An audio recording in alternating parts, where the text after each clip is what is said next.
అందరికీ నమస్కారం. Welcome to my channel. బాధాకర విషయం ఏంటంటే మన ఛానల్ డిలీట్ అయ్యే పొజిషన్లో ఉన్నది. ఇంకొక స్ట్రైక్ పడితే కనుక మన ఛానల్ ఎగిరిపోతుంది. నేను చేసిన మిస్టేక్లు ఏంటంటే యూట్యూబ్లో మన యూట్యూబ్ పెట్టిన కొత్తలో ప్రతి ఒక్కరికి ఎట్లా ఉంటుందంటే మన ఛానల్ తొందర బూస్ట్ కావాలని అయితే మనం కోరుకుంటూ ఉంటాం కదా. అట్లనే నేను కూడా సినిమా వీడియోలు ప్లస్ క్రికెట్ వీడియోలు ఏమైనా పెడితే కొద్దిగా బూస్ట్ అయితే వచ్చాను. నేను ఏం చేసిందంటే ఒక 1.5 year బ్యాక్ వాలిమై సినిమా వచ్చింది కదా అజిత్ కుమార్ది, అది థియేట్రికల్ రెస్పాన్స్ అని ఒక చిన్న వీడియో ఉండే, దాన్ని నేనైతే మన ఛానల్లో అప్లోడ్ చేశాను. అది సినిమా అంటే సినిమా కాదు, జస్ట్ అది థియేటర్లో అరుస్తూ ఉంటారు కదా ఫ్యాన్స్, అట్లాంటికి సంబంధించిన వీడియో అయితే నేను చిన్న క్లిప్ ఒక 1.5 minute క్లిప్ అయితే అప్లోడ్ చేశాను. చాలా స్పీడ్గా వ్యూస్ అయితే వచ్చినాయి, కానీ అదే స్పీడ్గా వన్ వీక్ లోపే మనకు ఆ వీడియో పెట్టిన 1 week లోపే మనకు స్ట్రైక్ అయితే పడ్డది. ఇప్పుడు మొన్న వరల్డ్ కప్ వీడియో మన చిన్న షాట్ అయితే పెట్టాను, అది కూడా కేఎల్ రాహుల్ 50 చేసినప్పుడు ఒక ఇట్లా బ్యాట్ పైకి ఎత్తి చేసే చిన్న క్లిప్పు. ఆ క్లిప్ మా ఫ్రెండ్స్ రెస్పాన్స్ అది పెట్టాను, దానివల్ల నాకు ఇంకో స్ట్రైక్ వచ్చింది.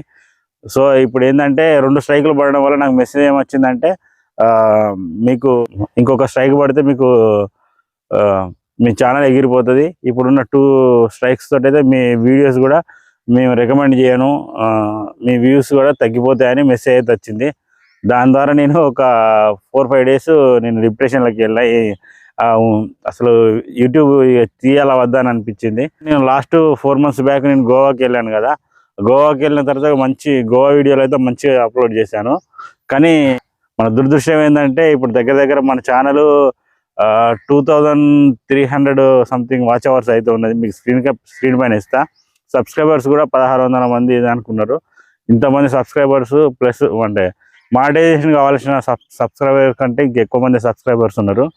ప్లస్ మనకు 3000 hours వాచ్ అవర్స్ వస్తే మనకైతే కొన్ని బెనిఫిట్ అవుతుంటాయి కదా. ఇప్పుడు దగ్గర అది కూడా లాస్ అయినా. ఇప్పుడు నేను ప్రస్తుతం అయితే ఇదే నాలాగనైతే మీరు ఎవరు చేయొద్దు, ఎందుకంటే సినిమా వీడియోలు కావచ్చు, లేకపోతే క్రికెట్ వీడియోలు కావచ్చు, ఇట్లాంటివి పెడితే ప్రాబ్లం అవుతుంది. మామూలుగా సాంగ్స్ పెడితే అయితే కొంచెం కాపీరైట్స్ వస్తాయి, దానిని మనం క్లెయిమ్ చేసుకోవచ్చు. కానీ ఈ వేరే వాళ్ళ వీడియో క్లిప్పులు మాత్రం మన ఛానల్లో అప్లోడ్ చేస్తే మాత్రం చాలా ప్రాబ్లం అవుతుంది.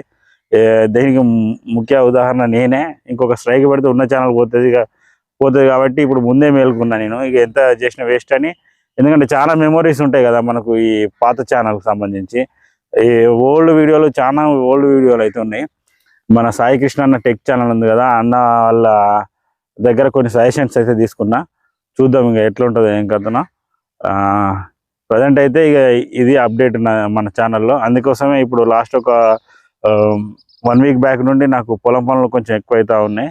ఆ పొలం పనులను ఇటు హైదరాబాద్లో వర్క్ ఇట్లా ఇవన్నీ బ్యాలెన్స్ చేయడం కొంచెం ఇబ్బంది అయింది. నాకు నిజంగా చెప్పాలంటే బాధ అనిపిస్తూ ఉంది. కానీ ప్రతి దాంట్లో ఏదైనా ఒక గేమ్ చూసుకున్నా సరే గెలిపోవటంలో సహజం అన్నట్టు, ఇది కాకపోతే ఇంకోటి అలానే క్లిక్ అవుతామో లేదా అని ఆలోచిస్తూ ఉన్నా. ఇప్పుడు మన సబ్స్క్రైబర్స్కి చెప్పేది ఏంటంటే, ఇప్పుడు మన కొత్త ఛానల్ పెట్టేంత వరకు అయితే ఒక 1 week అయితే టైం ఇవ్వండి. ఎందుకంటే ఛానల్ గురించి అసలు నేను ఏం వీడియోలు చేద్దాం అనుకుంటున్నా, అదేవిధంగా అసలు దానికి సంబంధించిన యూట్యూబ్ ఛానల్ ఏం పెట్టాలో నేను ఆలోచిస్తూ ఉన్నా. తర్వాత మన సబ్స్క్రైబర్స్ అందరూ ఆ ఛానల్కు షిఫ్ట్ కావాలని కోరుకుంటున్నా. అసలు ఇక ఈ ఛానల్లో వీడియోలు మీకు చూడాల్సిన పని ఏం లేదు, ఎందుకంటే ఓల్డ్ వీడియోలు ఏదేదో పెట్టినా మా ఫ్రెండ్స్కి సంబంధించినవి కొన్ని విజిటింగ్ ప్లేస్లు అట్లాంటివి పెట్టినా. కానీ ఇక నెక్స్ట్ ఛానల్కి అయితే మన సబ్స్క్రైబర్స్ షిఫ్ట్ అయితే బెటర్ అని కోరుకుంటున్నా. ఇది నా యొక్క అనుభవం. కొత్త ఛానల్ పెడతా అన్నా కదా, కొత్త ఛానల్లో నా సెల్ఫ్ ఇంట్రడక్షన్ కూడా ఉంటుంది. దాంట్లో మీకైతే ఇంకా కంప్లీట్గా మొత్తం విషయాలు అయితే చెప్తాను. ప్రస్తుతం ఉన్న అప్డేట్ అయితే ఇది. అందరికీ నమస్కారం, బాయ్.